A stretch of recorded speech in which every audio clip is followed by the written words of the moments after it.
aujourd'hui, on va essayer de voir ensemble les 5 erreurs à ne surtout pas faire lorsqu'on est VTC. Très important. Avant ça, rapidement, j'ai pas l'habitude de le faire beaucoup, d'ailleurs, juste quelques secondes, des fois à la fin des vidéos. Je veux remercier les gens qui sont abonnés déjà. Je savais pas comment ça marche. Je pensais que ça allait faire, j'ai vu que c'est très dur à démarrer une chaîne. Je pensais faire 10, 15, 20, 25 abonnés par mois au départ. Et finalement, ces derniers jours, c'est 20, 25, 30 abonnés par jour. Et franchement, en plus, j'ai de la chance, les gens qui me suivent, c'est des retours de gens des gentils, bienveillants. Et j'ai l'impression qu'on a tous le même objectif. C'est pas une chaîne pour divertir, faire le show. Franchement, moi, je sais pas faire ça, tout ça. Mais on essaye vraiment d'échanger et de se donner des conseils pour avancer et s'améliorer. S'optimiser, on ne perd pas notre temps, on essaye d'être meilleur dans le travail, plus rentable, au contraire pour avoir peut-être plus de temps avec nos proches. Et, et c'est vrai que quand j'étais de l'autre côté, je me disais, ouais, des fois je regardais des vidéos de gens, mais je ne m'abonnais pas, je ne commentais pas. Et quand on est de l'autre côté, finalement, nous, ce qui nous reste, pour voir si on a été utile, si c'est bien ce qu'on fait, tout ça, si ça sert, bah, c'est s'abonner ou alors le like ou alors les gens qui disent merci pour ta vidéo, c'est sympa. Et finalement, c'est vrai que ça fait plaisir. Donc voilà, donc on va passer directement aux 5 erreurs à ne surtout pas faire. Donc en numéro 5, souvent sur la chaîne, je donne des infos. C'est des infos vérifiées, du terrain, c'est des infos. Faut bien faire la différence entre info et un avis. Là, ça va être un avis. Ça veut dire c'est un ressenti, c'est un feeling. Je m'appuie sur ce que moi, sur mon ressenti. Et il faut vraiment essayer à chaque fois de faire la différence sans qu'on vous le dise forcément. Donc en numéro 5 pour moi, et ça va un peu à contre-courant de ce que les youtubeurs ou alors ceux qui parlent du VTC sur YouTube ou alors sur les forums, ce que les gens, les VTC, ils parlent, ça va à contre-courant. Pour moi, en numéro 5, c'est ne pas négliger les stats sur les applis. Donc en gros, par exemple sur Uber ou un autre, c'est ne pas négliger sa note, le nombre d'annulations de courses, etc. Donc c'est possible. Moi en tout cas, j'y prête attention.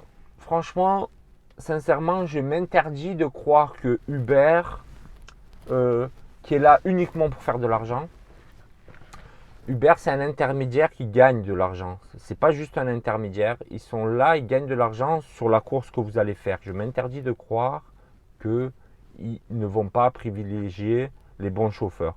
Bons chauffeurs, ça veut dire quoi? Uber, ils ont toutes les stats sur nous. Ils ont énormément de données. Franchement, je vais être franc. Comme je l'avais dit une fois, 4,70, t'as 4,70, 4,75 comme note, c'est pas normal. Franchement, moi je dis ce que je pense. Ça veut pas dire que c'est pas grave. Tu as fait certaines choses, tu les as mal faites, bah, tu vas t'améliorer. Déjà, c'est d'accepter que certaines choses on a mal faites pour pouvoir les corriger. C'est le premier pas en fait. En termes de stade perso, ce que j'essaye de garder, c'est par exemple pour les annulations, je suis à 1 à 2%. Si j'ai pris une course que finalement il y a des embouteillages, je la garde, j'annule pas pour ça, tant pis. Ce que j'annule, c'est comme la dernière fois, j'ai pris un gars, il était dans une zone piétonne, il me dit non, mais je sais pas si je suis dans une zone piétonne. Je lui dis ouais, mais oui, tu es dans une zone piétonne, du coup, je peux pas venir au point de rencontre. Et il voulait pas changer, donc j'ai essayé de discuter, j'ai vu qu'il n'y a pas moyen, j'ai attendu un peu, finalement, bon, j'annule. Dans tous les cas, je ne vais pas chercher le client, ça, il est pas, le gars, entre guillemets, pour moi, il n'est pas tranquille. Donc, je m'en sers vraiment dans ces situations-là. J'essaye de ne pas en abuser. En termes d'acceptation de course, généralement, je pense que Uber, quand il y a pas mal de chauffeurs, il fait bien les choses, il dispatche assez bien les courses. Et comme je l'avais déjà dit, je ne garde pas forcément que les plus grosses courses. Les petites avec peu d'approche et peu de temps, je les prends. Donc, je suis entre 40 et 50%. Et pour la note, je crois que je suis à 4,98, 4,99. Donc, c'est possible. C'est possible d'avoir que des 5. Moi après je suis comme vous, je m'en fous, c'est pas, ça va pas me changer ma vie si j'ai 4,99 ou si j'ai. Mais je pense que ça reste quand même le reflet d'une certaine performance Et si c'est trop bas, ça peut dire qu'il faudrait peut-être se remettre en question sur certains points et les améliorer. Et que de toute façon, je pense, en tout cas, c'est mon avis, si on a des mauvaises stats en course sous appli, on ne se transforme pas quand on fait une course privée. On est comme on garde un peu les mêmes habitudes. Et du coup, si c'est compliqué en appli, ça sera compliqué en privé, quoi. Et je pense que ça peut avoir une influence. Après, Uber, bien sûr, eux aussi, si à un moment ils favorisent que les bons chauffeurs, les mauvais vont arrêter de travailler. Si les bons ils partent faire du privé, ils vont faire quoi? Donc eux, ils prennent tout ça en compte, c'est sûr. Il ne va pas avoir une énorme différence. Et je ne pense pas qu'ils vont privilégier. On est tous plus ou moins dans un taux horaire qui va, si on est dans une même zone, au même endroit, à la même heure, la différence, elle ne va pas être énorme. Mais si tu passes de 20 à 25 euros de l'heure ou même un petit peu moins, ça fait 5 euros fois 10 euros par jour, fois 10 heures par jour, ça fait vite 1000 euros à la fin du mois. Donc, moi, j'y crois à ça. Et c'est possible. Bon, après, je sais que les notes, pour certains, moi, je sais que ça passe, bien sûr. Il y a des problèmes. Des fois, les gens, ils notent mal. Il y a des problèmes de racisme, il y a plein de problèmes. Ça, j'en suis conscient. Mais au contraire, moi, je sais que c'est peut-être plus facile pour moi. J'ai les yeux bleus, je passe bien. C'est sûr, je suis conscient de ça. Mais moi aussi, je suis issu de l'immigration. Je connais ces problèmes-là, mais il ne faut pas, les gars, s'arrêter à ça. Au contraire, maintenant, les jeunes issus de l'immigration, il faut montrer que on sait aussi bien parler, même mieux. On a fait des meilleures études que les bobos. On sait mieux parler qu'eux. Donc, si des gens ils sont haineux, aigris, on s'en fout. Je sais que c'est plus facile à dire qu'à faire, mais il faut qu'on leur montre le bon côté, une bonne image de nous, qu'on sait mieux parler qu'eux, on peut être plus intelligent qu'eux. Vous verrez qu'à un moment donné, si vous faites les courses bien, il faudra faire un petit peu plus d'efforts, mais vous pouvez avoir des bons retours, des bonnes notes. Et je pense que ça peut être intéressant, même si vous êtes favorisé à 10%, il faut les prendre ces 10% faut essayer de les prendre. Parce qu'en plus, à un moment donné, quand on fait trop d'annulations, par exemple, on n'honore pas une course, on peut avoir des problèmes. C'est déjà arrivé. C'est déjà arrivé que des gens ont des comptes bloqués pour des courses pas honorées ou pour d'autres problèmes de ce genre-là.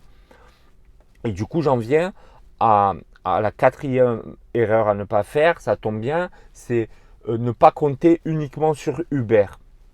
Je comprends aussi les gens qui veulent faire de l'appli et ils ont leur raison. Et moi, franchement, je ne fais pas que de l'appli, mais je les comprends. Je les comprends, c'est des bonnes raisons, c'est des raisons valables aussi.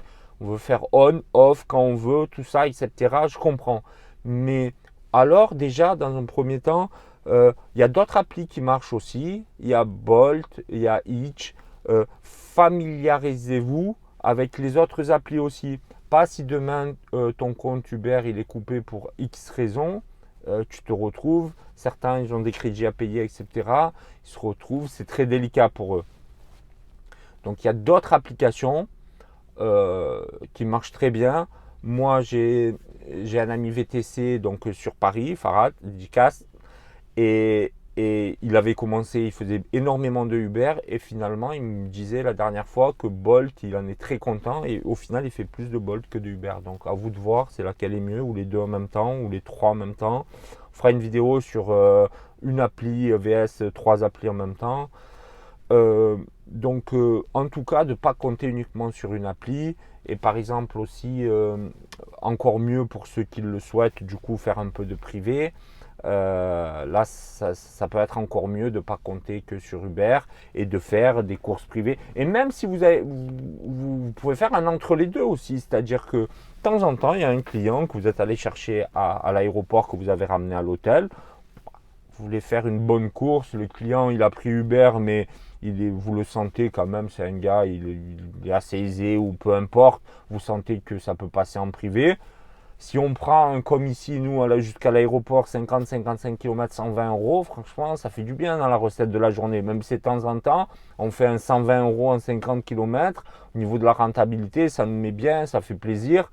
Même si c'est de temps en temps, sans faire que de l'appli ou que du privé, un peu de l'entre-deux.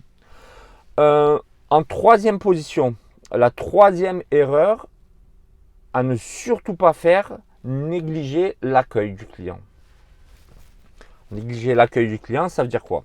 Ça veut dire qu'en fait, on a 30 secondes, allez, je vais même exagérer, 15-20 secondes où le client va nous juger et ces secondes, elles vont être primordiales. Moi, franchement, encore plus pour les gens qui ont du mal un peu, qui ne sont pas trop communicatifs, encore plus ceux-là, ils doivent faire des efforts sur ces 20 premières secondes. Pour moi, c'est là où tout se joue et il faut vraiment y mettre une attention particulière. Un exemple concret, moi personnellement, ce que je fais, je vais vous donner un exemple. J'arrive dans un coin, j'arrive en approche, je vois le client, on est dans une rue où il n'y a personne, ça arrive, même très souvent. Il sait que je suis le chauffeur, je sais que je suis le client. Moi, je fais un petit signe. Voilà. Et en fait, tout ça, ça s'appelle de la communication non verbale. Et c'est très important. Et c'est le premier contact avec le client. De la même manière, souvent, ce qui se passe, c'est des scènes répétitives en fait. On a tous un peu ça. Le contact, les premières secondes, c'est quand tu sors, tu lui récupères sa valise ou son sac pour le mettre dans ton coffre. Et là aussi, il y a plusieurs façons. Hein. On reprend un exemple concret. Il y a plusieurs façons. Et la finalité, elle va être la même. Au final, tu vas mettre le sac dans le coffre. Mais regarde la différence. Il y a toi, tu sors. Ben, j'espère déjà que tout le monde sort parce que la fainéantise, c'est un des pires défauts que tu peux avoir dans le travail, dans le business. Franchement, les gars, si tu le sais, ça aussi, tu es feignant, travaille-le. C'est grave. C'est un gros défaut, la fainéantise. On est là pour travailler. On est là pour tout faire. Moi, il y a 2 ans encore, j'avais un truc rien à voir avec le VTC. J'avais 10 employés, je faisais le sol. Je nettoyais le parterre. Je faisais tout ce qu'il y a à faire. On est là pour travailler. Si l'autre, il n'a pas le temps, je le fais. On s'en fout. S'il faut porter des sacs, on porte des sacs. C'est mon avis. Après, chacun fait ce qu'il veut, encore une fois. Donc, il y a 3 façons différentes. Regarde cet exemple précis. Je sors pour récupérer le sac. J'attends que le client il me le tend. Deuxième, je sors, je récupère le sac au client, je le mets dans le coffre. Ou la troisième solution, on y va, on fait le truc jusqu'au bout.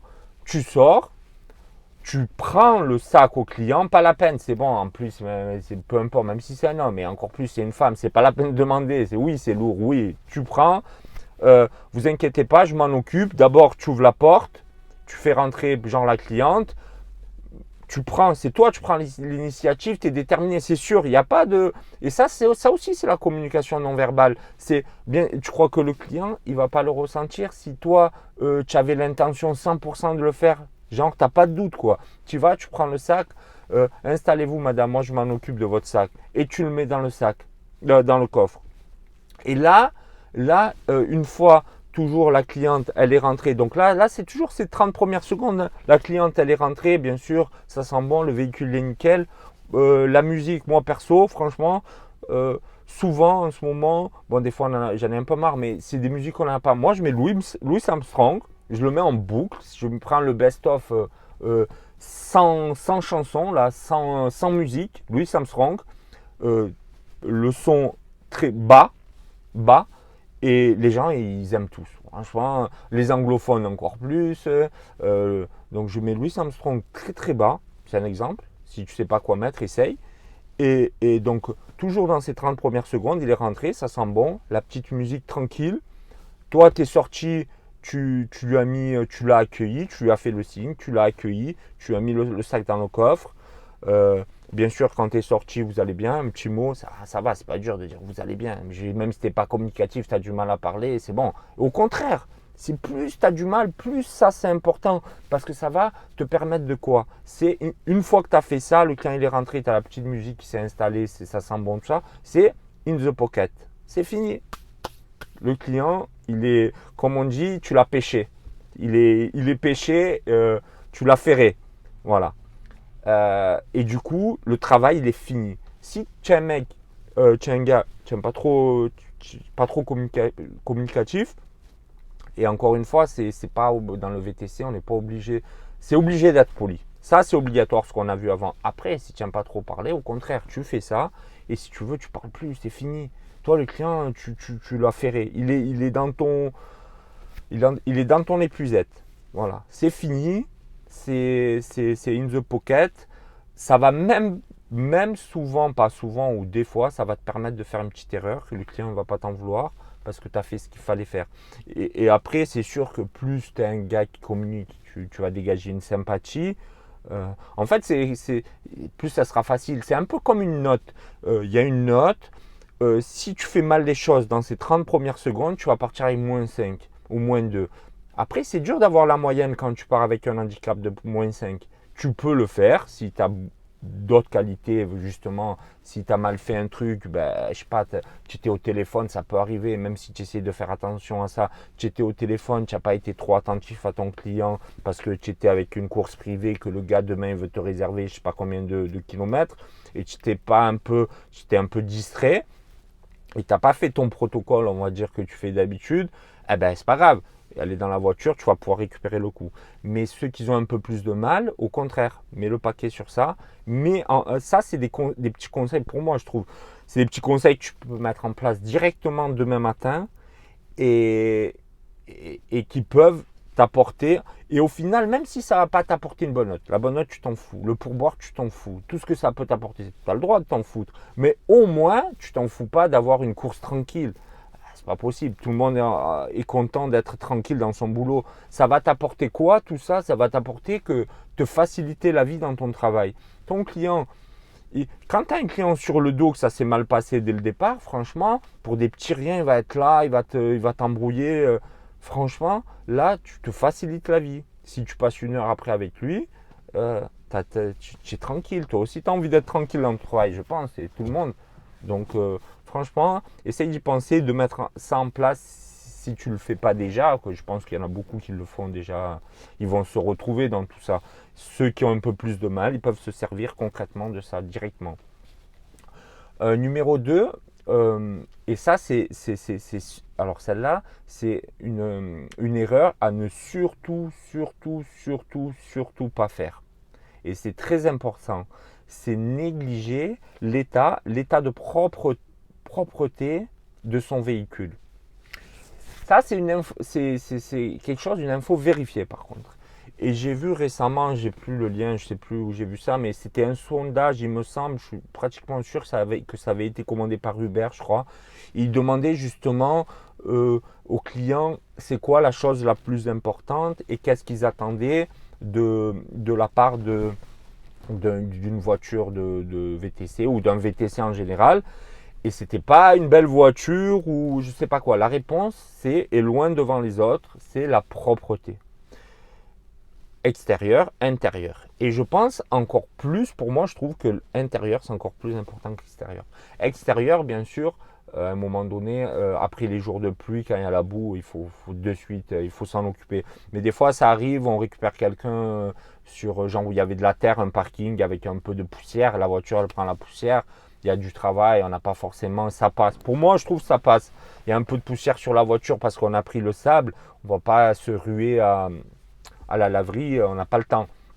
Si vous avez fait la voiture la veille, ça va, elle est toujours propre, elle a un peu de poussière. Mais l'intérieur, s'il y a un peu de poussière, il faut le faire. Moi, c'est mon conseil. Un aspi portable 30, 40 euros, 50 euros, il doit être pas loin. Dans la boîte à gants, pareil, un petit chiffon avec le truc proche de la main. Moi, je le fais des fois. Montre en main, c'est 1 minute. On a l'habitude de le faire, c'est 1 minute. L'aspi, c'est quand vous le faites souvent. Si un client avait par exemple les dessous de chaussures sales, si déjà la voiture à la base elle était propre, il n'a pas tout ressali à mort. C'est 20 secondes. C'est pas l'aspi, on repasse l'aspi 5 minutes. Hein. C'est 10 secondes, 15 secondes, 20 secondes. Donc, et encore une fois, ça va vous permettre d'accueillir le client comme il faut et il va être content et ça va vous faciliter la vie à vous quand tout se passe bien. Donc vraiment, la propreté, c'est quelque chose qu'on peut faire souvent. On voit, ouais, mais moi, j'ai pas le bon véhicule. Mais toi, déjà, au lieu de penser à ton véhicule, pense à ces choses-là, à la propreté. Donc vraiment, ne la néglige pas. C'est vraiment Et aussi, je veux juste rajouter, quand on ouvre la porte, là, il y a les montants entre les sièges et la porte, là, ces petits montants, là, vraiment à penser à les nettoyer. Ça, c'est des choses qu'on n'y pense pas, parce qu'encore une fois, quand le client il ouvre la porte ou que vous lui ouvrez la porte, c'est la première chose qu'il voit dans la voiture, c'est ces montants-là, de bien les nettoyer, et les tapis là où il met les pieds, de bien le faire, pas juste nettoyer les sièges, hein. Donc voilà, en numéro 2.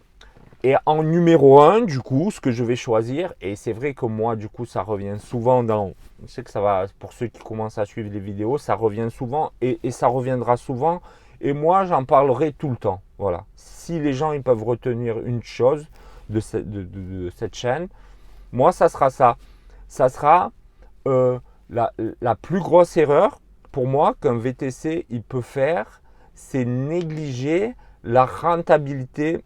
La rentabilité, ça veut dire quoi? En gros, ça englobe plusieurs choses. C'est par exemple ne pas faire attention trop, ou oui, tout le monde fait attention, mais de ne pas porter l'intérêt ou l'attention ou passer le temps nécessaire pour le statut juridique. Il y a une vidéo sur ça.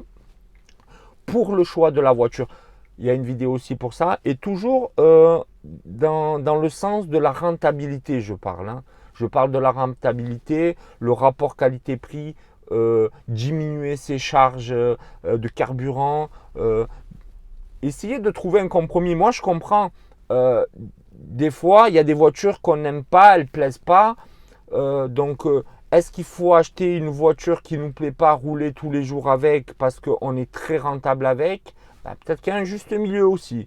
Mais tu ne peux pas choisir une voiture qui consomme 8 litres au 100 pour faire du VTC. C'est pas possible. Même si elle te plaît, un jour, si tu as les moyens, achète-toi là et tu t'en sers dans le cadre privé. Mais pour ton travail, même si tu dois éprouver du plaisir chaque jour, essaye de faire au moins un compromis, mais pense tout le temps.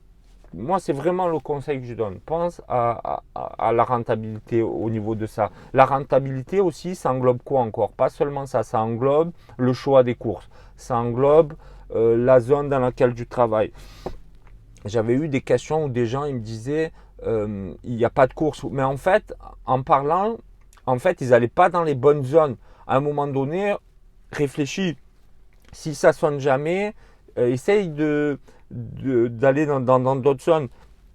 C'est souvent, on les connaît, c'est les gares, les ports, les plages là où il y a de la plage, les aéroports, ou encore que les aéroports c'est tellement occupé que je sais pas, je ne conseillerais pas plus que ça. Mais voilà, les centres-villes, tout ça, et choisis les bonnes zones, ne perds pas ton temps, sois rentable parce que sinon tu vas rouler à vide. Ça aussi important, quand tu prends une course, pense si la petite course elle t'envoie dans le petit bled paumé et que en fait tu as ramené le seul mec qui a l'appli Uber et il n'y avait que lui, tu l'as ramené, c'est fini. Tu sais que le retour, tu es obligé de le faire à vide. Donc dans le prix de ta course, prends-le en compte. Prends-le en compte.